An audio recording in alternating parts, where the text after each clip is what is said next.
zonke kwakunjengesimo senkazimulo kaJehova. Lapho ngiyibona ngawa ngobuso ngezwa izwi lokhulumayo. So bathandekayo lana wayeziboniswa nguNkulunkulu. Izinto awungeke uzibone ungekho eduze koNkulunkulu ungasindiswanga. Abantu abangaphandle uNkulunkulu angeke khona ukukhuluma nabo futhi ngeke bawuze ukuthi uNkulunkulu ukhuluma nabo.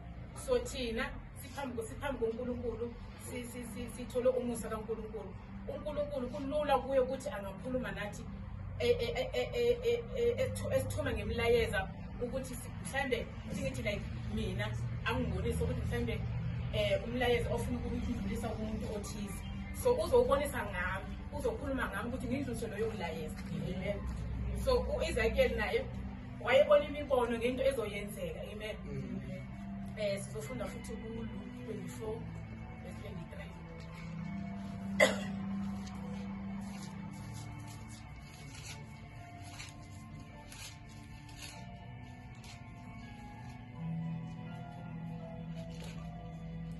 Kuthe bengasifumani isidumbu sakhe, bafika bathi babone nombono wezingelosi ezithi uyaphila. Amen. So bathandekayo lana iBhayibheli likhuluma ngoMaria Magdalene noMaria. So iBhayibheli lithi kunamadoda amabili endaweni eManias la bebekhona bebekhuluma ngokuvuka kaJesu. Bexoxa bengaboni ukuthi uJesu phambi kwabo. So bexoxa ukuthi uMaria Magdalene noMaria bathi babone umbono, babone kahle ingelosi eyayime phezulu kwelitshe. Okusho ukuthi babone ngani ngamehlo wabo. Esikubona ngamehlo wethu masiqeda ukukhuleka okusho ukuthi kuyi-open vision. Amen.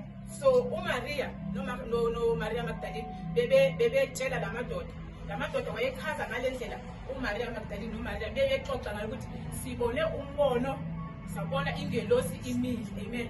So open vision izinto esizibona is not like sibona nje uNkulunkulu, kodwa uNkulunkulu yimi message akhuluma ngathi ungabona isitulo, ungabona umnyango, ungabona ima message akhuluma ngathi ngawo. Amen. Siphinde ku 2 Kings 6:13 to 18. Amen.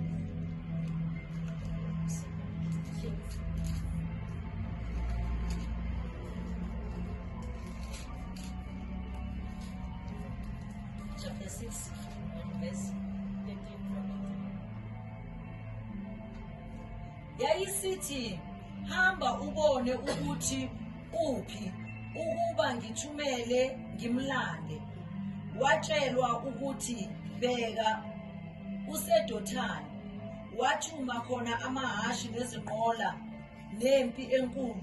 Bafika ebusuku bakaka umuzi nxazonke. Isikhonzi somuntu kaNkulunkulu sesivukile ekseni saphuma bheka impi namahashi nezinqola yayiwukakile umuzi. Yayisithi inceku kuye, maye Nkosi, siyakwenze njani? Wathi ungesabi ngokuba abanathi baningi kunabanabo. U-Elisha wakhuleka wathi, Jehova ake uvule amehlo ayo ukuba ibone.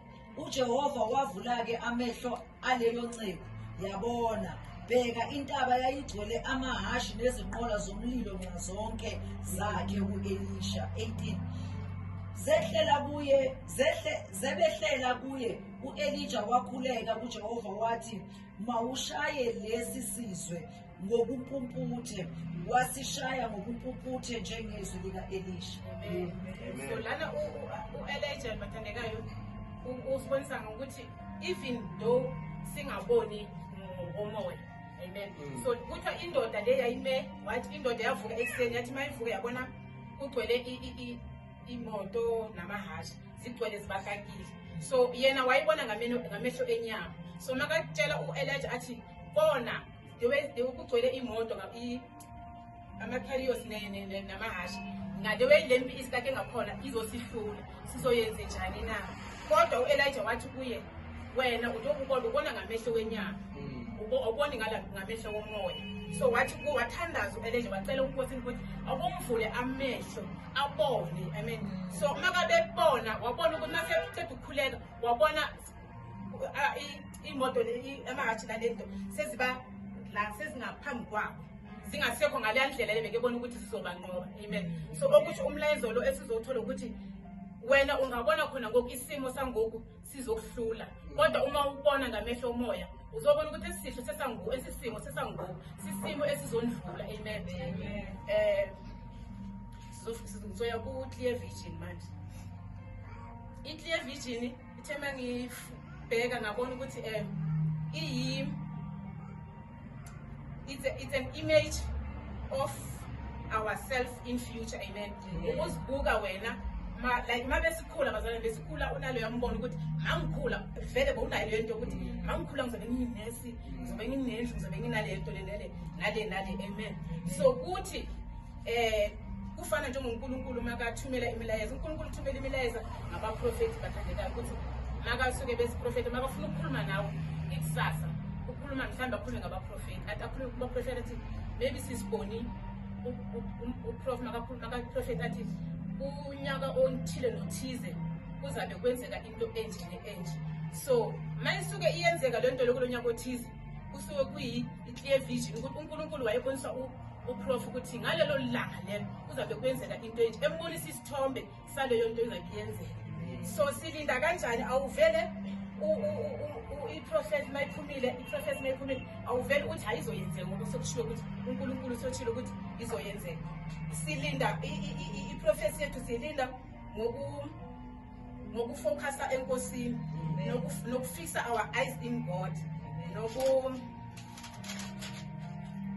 nokuleka isibani sakhe sisibonisa indlela. Amen. So awumane ulinde nje phela ukuthi kuzoyenzeka ngalesikhathi kwenzeke ngaso. Ngicela sifunde uHabakuk 2 verse 2-3.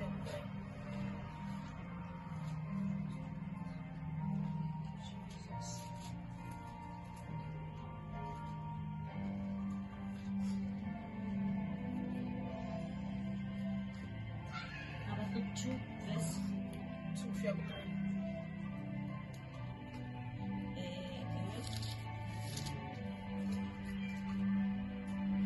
uJehova wangiphendula wathi, ulobe umbono, uqophe ezibhebheni ukuba ufundwe kalula, ngokuba umbono usongowesikhathi esimisiweyo, uphuthuma ekupheleleni, awuyikukhohlisa, noma ulibala ulinde, ngokuba uyakufika nokufika, awuyikwephuza.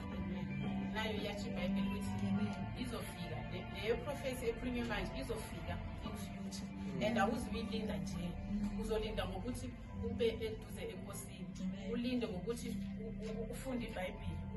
iBhayibheli kuyisibani esikhombisa indlela. Amen. Siza ku-divine revelation. Amen.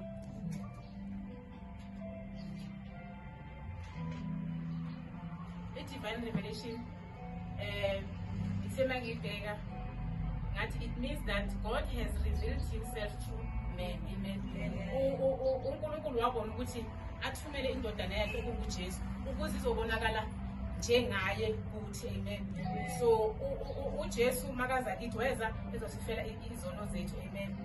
So sizofunda kuGenesis 1 verse 26.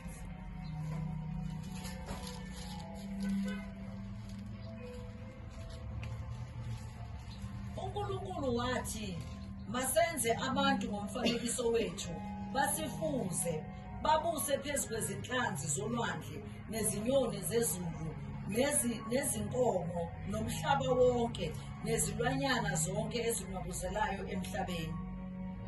27. uNkulunkulu wamdala umuntu ngomfanekiso wakhe, wamdala ngomfanekiso kaNkulunkulu, wabadala owesilisa nowesifazane. Okusho ukuthi thina singabali uNkulunkulu wasidala, okusho ukuthi njengoba esibumba wasibumba njengesifanekiso sakhe. Isifanekiso sakhe kusho njengoba ethumela uJesu ukuthi makaze azokufana naye, njengoba thina singakhona ukuthi ngiyacabanga ukuthi makube bathi uvelile la ngempela besizobaleka. So wabona ukuthi akayenze uJesu ukuthi abe asifanekiso sakhe ukuze sikwazi ukwenza ukuxhumanisa naye, sibe duze naye ukuze yena abe obathi naye seduze noNkulunkulu. Amen. So uGenesis bathandekayo uyasibonisa lapho ukuthi njengoba uNkulunkulu esibumbile thina wasibumba njengomfanekiso wakhe, and then futhi warivila what is revealed is God nature and purpose. God's purpose is what we should through Christ and the Holy Spirit share in God's own nature. Amen. Amen. So esisazofunda futhi ku Exodus 3:14. Amen.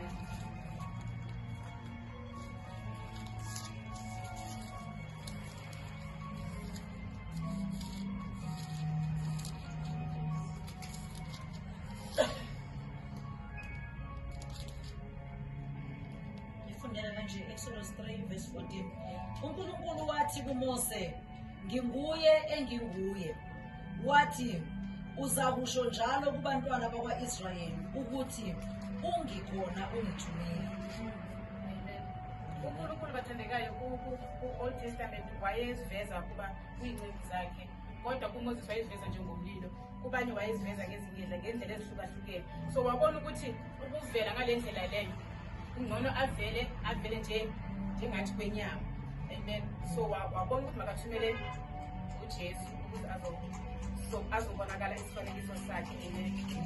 So lesifundiso lesi sisifundisa ukuthi uNkulunkulu ukhuluma nathi ngendlela ezihlukahlukene bazalwane. So ukuvuleka kwethu kwamehlo okwemoya nendlebe zethu komoya akufani nabantu abangaphandle bathandekayo. So thina singabantwana benkosi, uNkulunkulu uhlale ekhuluma nathi mihla nemihla. Angithi bathandekayo. So okwethu ukuthi sivule izindlebe zethu ukuze uNkulunkulu akwazi ukusiza, sivule amehlo wethu komoya ukuthi uNkulunkulu makasikhombisa, ngoba sometimes uNkulunkulu usibonisa into uhlale wena message uNkulunkulu akuthume ngayo umuntu okumele ukuthi umncede ngaleso sikhathi leso, wena uhlale awubonanga sangoconcentrate, wavele nje wathi mhlambe ngiyacabangela mhlambe ngiyenzani, kanti uNkulunkulu ngaleso sikhathi ukuthuma umessage lokuthi uzosiza loyo muntu ngaleso sikhathi leso wena wayihlalela. Amen. So thina njengabazalwane kwamele sihlale sivule amehlo omoya nendlebe zomoya. Amen. Ukuze njalo uNkulunkulu makakhuluma nathi sikwazi ukumuza. Amen. Kudini yakule Isaiah 64:8-9.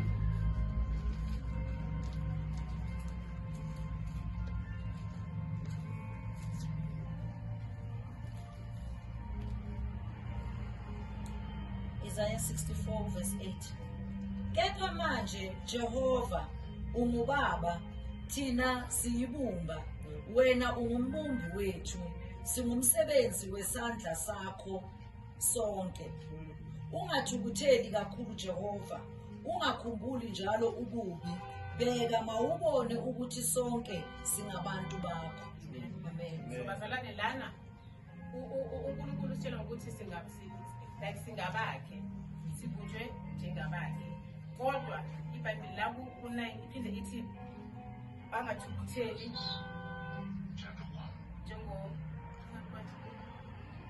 Ungathukutheli kakhulu Jehova, ungakhumbuli njalo ububi, bheka mawubone ukuthi sonke singabantu bakho.